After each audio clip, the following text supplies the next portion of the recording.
Pessoal, bem-vindos de volta. Vamos à segunda parte da nossa aula de sísmica de reflexão.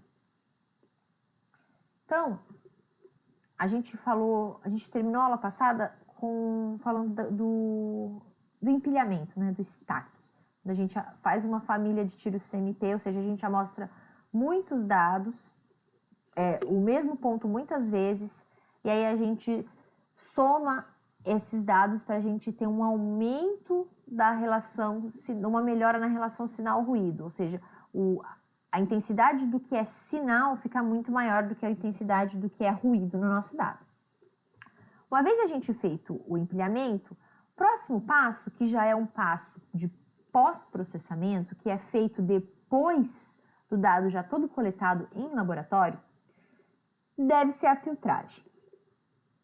A filtragem, ela é feita também para diminuir os ruídos. Os ruídos e o aumento da relação sinal-ruído é uma coisa que a gente está sempre procurando em qualquer dado geofísico, tá? Então, a ideia é eliminar as frequências diferentes das chegadas refletidas, né? Como sempre, ó, esses ruidinhos que tem aqui, aí pode ser feito em várias fases do processamento, antes ou depois do empilhamento, mas aqui nesse caso a gente está falando do dado depois do empilhamento, tá? Então, olha só, esses filtros, existem dezenas de milhares e são um processamento que o software vai fazer. Você vai escolher o filtro, vai dar os parâmetros dos filtros, a gente não vai falar de filtros específicos aqui, mas a ideia, olha só, é que o dado fique mais liso, fique mais limpo e seja mais fácil da gente identificar, ó, por exemplo, aqui um refletor e aqui outro refletor, tá? E com menos ruído, que o dado fique mais limpo. É a ideia dos filtros, certo? Deixa eu pegar meu apontador. Tá. Outro processamento que pode ser feito, mas que não necessariamente é feito, tá? É o que a gente chama de migração. A migração, ela é um pouquinho complicada na primeira vista, mas ela não é complicada quando a gente for ver de verdade o que acontece, tá? É um tipo de correção de profundidades. Vamos entender por quê, tá? Por exemplo, a gente tem aqui a família CMP, né? A gente tem um monte de trajetória mostrando o mesmo ponto. A família CMP, ela considera, o ponto médio seria na superfície, ela considera o refletor plano, tá? E considera esse Common Depth Point aqui, o ponto em profundidade, como sendo normal ao Common Medium Point, tá? Aqui no Zero Offset, tá? Ela considera que isso aqui é um fundo plano e esse ponto médio aqui na profundidade é igual ao ponto médio da distância da fonte e do detector, tá? Só que, quando isso não é verdade, a gente tem uma distorção no nosso dado. Por quê? Porque o ponto de reflexão, na verdade mesmo, ele pode estar em qualquer lugar no mesmo tempo de percurso. Porque o que a gente mede, lembrando lá do início? A gente só mede o tempo que aquela onda saiu da fonte e demorou para chegar no detector e a intensidade daquele sinal que está chegando. Então, independente da... Ó, por exemplo, lembra, a gente tem uma fonte, nesse caso aqui seria um transdutor, tá? Que está emitindo um sinal. Lembram que o sinal ele se espalha geometricamente, radialmente em torno da fonte, tá? E aí a gente está assumindo que o ponto que foi refletido, ele está aqui normal ao detector. Isso acontece com o transdutor também, com batimetria. Só que, por quê? Porque normalmente, se isso aqui se o refletor for plano, o ponto normal é o ponto de menor trajetória, é o ponto que vai refletir primeiro. Então, a gente considera ele. Só que quando o fundo não é plano, A gente pode ter, por exemplo, se aqui tivesse um talude, uma coisa bem íngreme, que tiver num...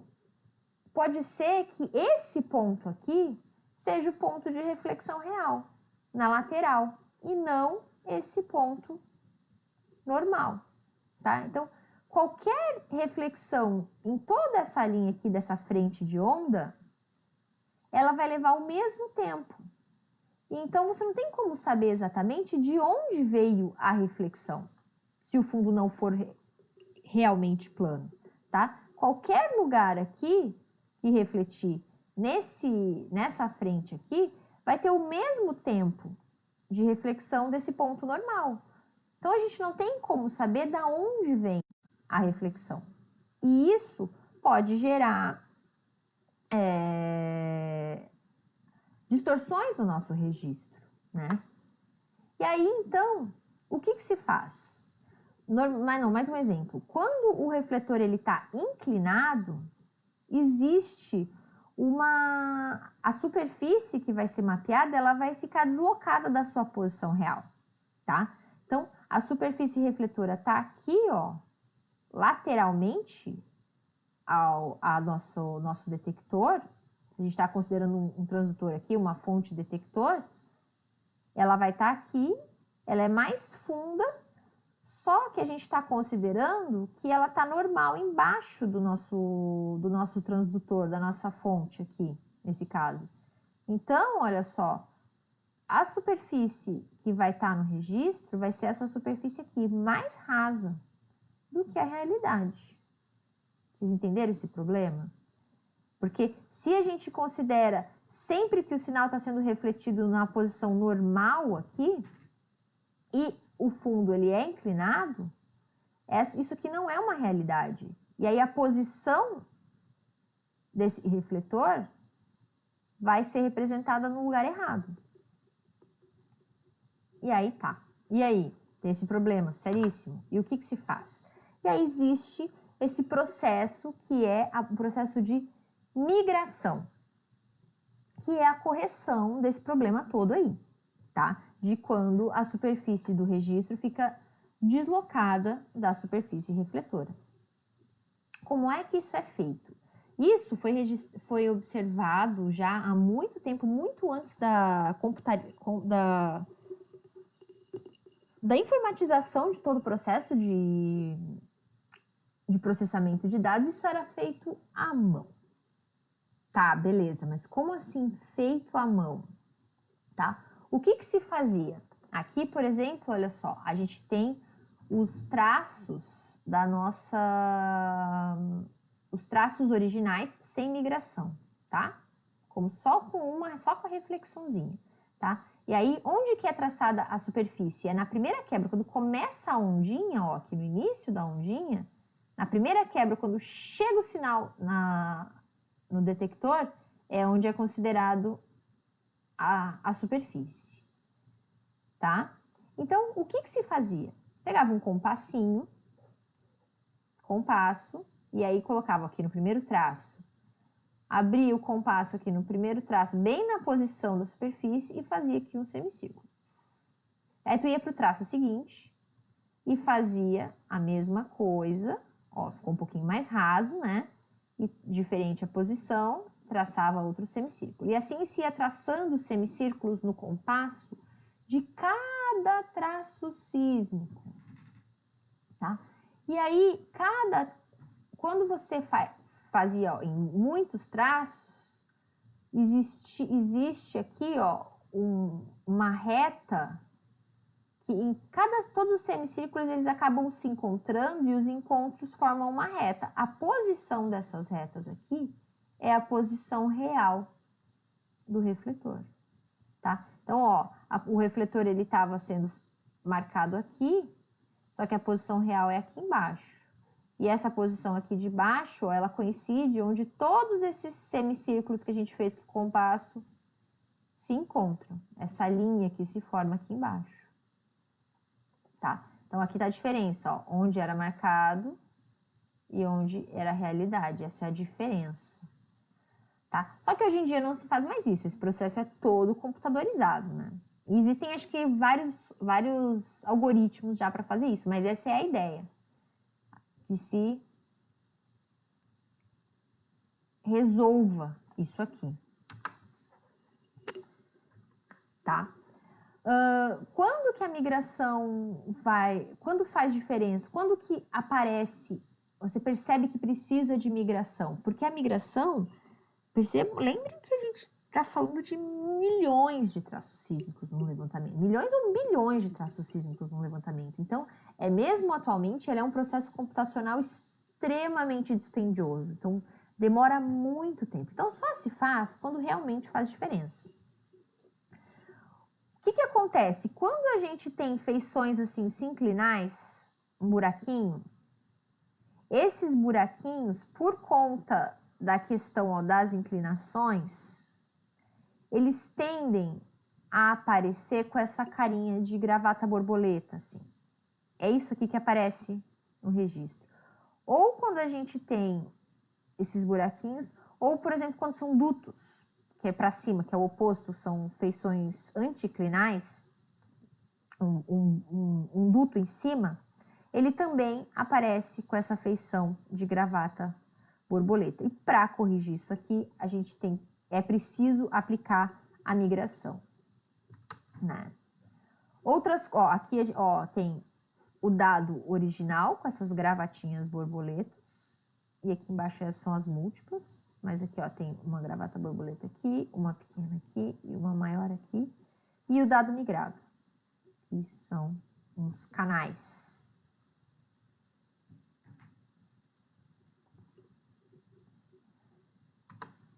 Outro problema são feições com flancos muito íngremes, que podem ficar deslocadas, né? Aqui é antes da migração e aqui depois da migração. Ele é muito mais íngreme do que o que é representado no dado não migrado. Esses domos de sal, costumam ter essas feições aqui, que são importantes para a indústria do petróleo, normalmente estão associados a essas questões. Tá? Então, para corrigir esse tipo de problema, é preciso fazer a migração. Mas só se faz a migração novamente. Só se faz a migração quando se acha muito necessário. Por quê?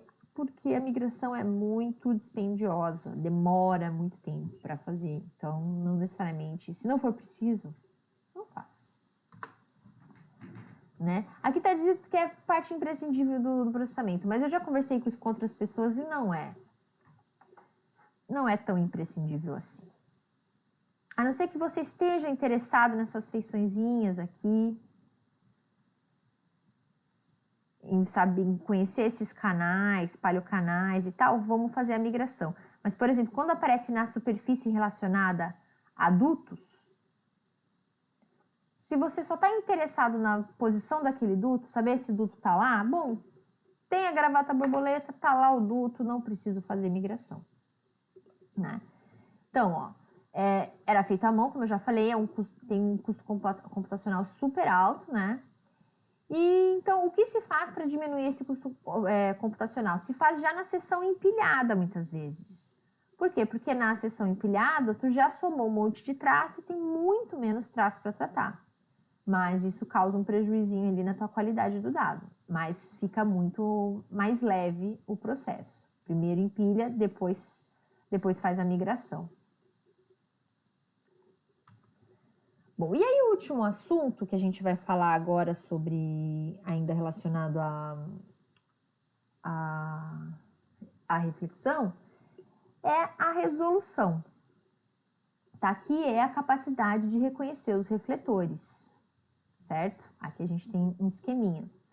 Principalmente quando os refletores são pouco espaçados, refletores que estão muito próximos uns dos outros. Eu já falei para vocês que quanto maior o comprimento de onda, ou quanto menor a frequência, menor também a resolução daquela fonte acústica, né? E agora a gente vai entender por quê. Por quê? Olha só, porque quando a gente tem a reflexão, aqui a gente tem uma superfície refletora e aqui embaixo a gente tem outra superfície refletora que está e a espessura aqui a distância entre os refletores está aumentando, tá? Quando se tem dois refletores muito próximos uns dos outros, o que acontece?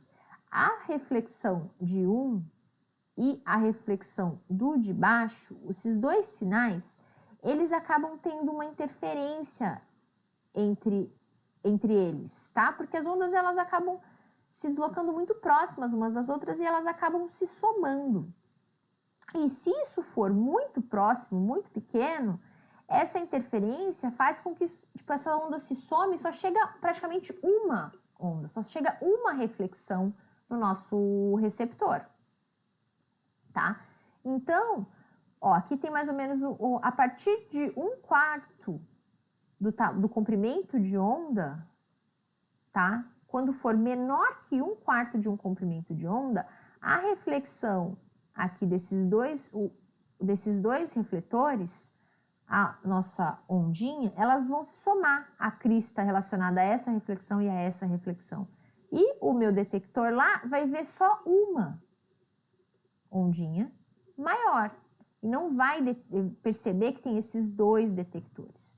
Se a distância já for maior que 1/4 do comprimento de onda, aí a gente tem uma interferência a gente já não tem mais interferência, ou seja, a gente tem um registro de uma reflexão e aí a outra reflexão separada, tá?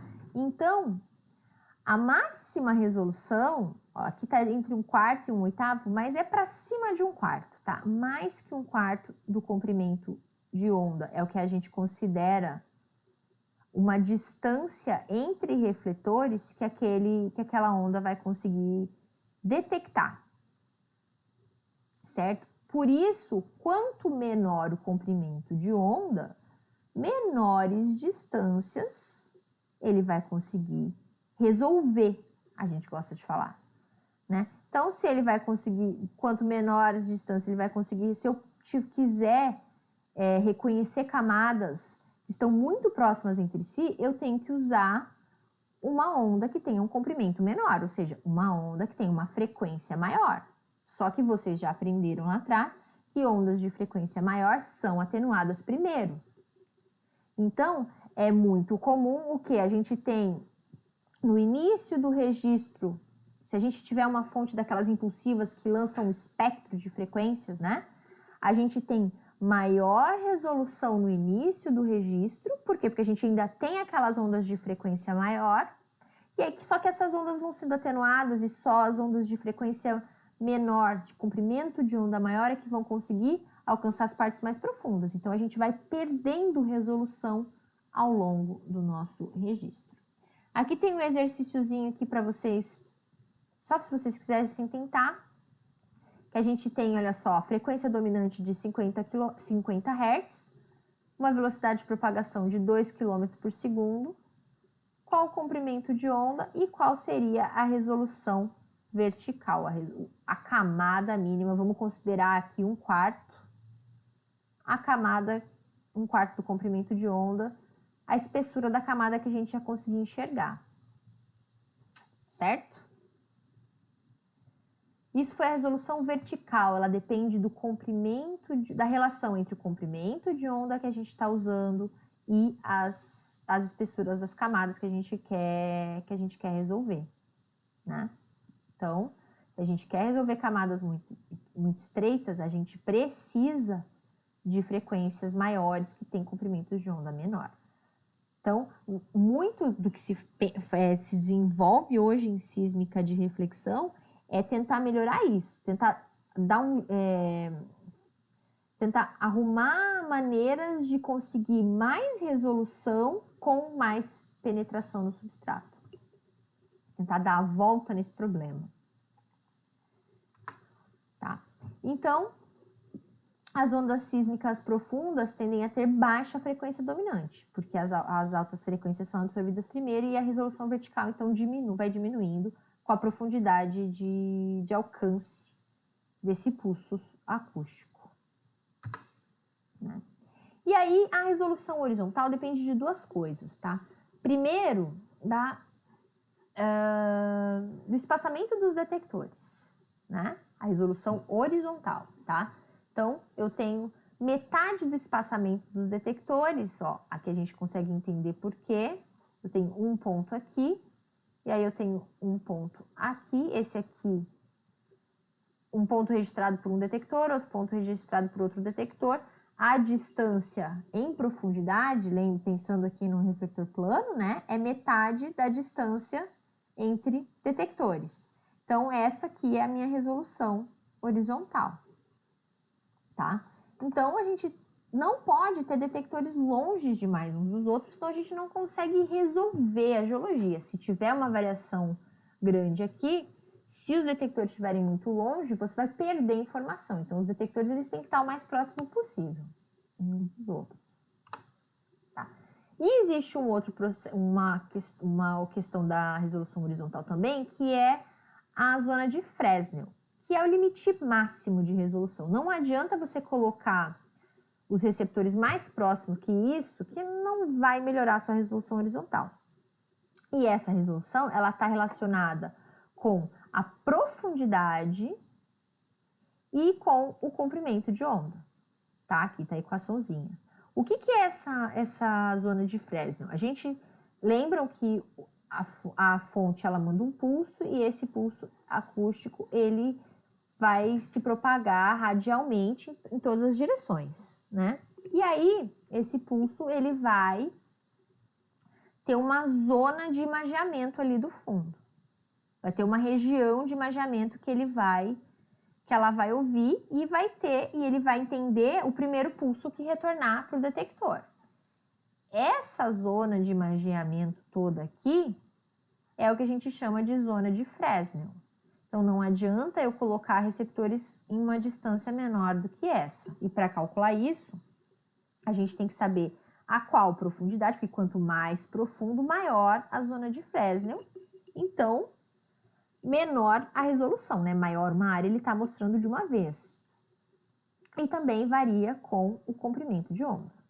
Então, olha só, em maiores profundidades, a gente tem a tendência do aumento a Z e a gente tem a tendência do aumento também do comprimento de onda, porque as frequências mais baixas vão ficando para trás. As frequências mais altas vão sendo absorvidas e vão ficando para trás, vai chegando só as frequências mais baixas.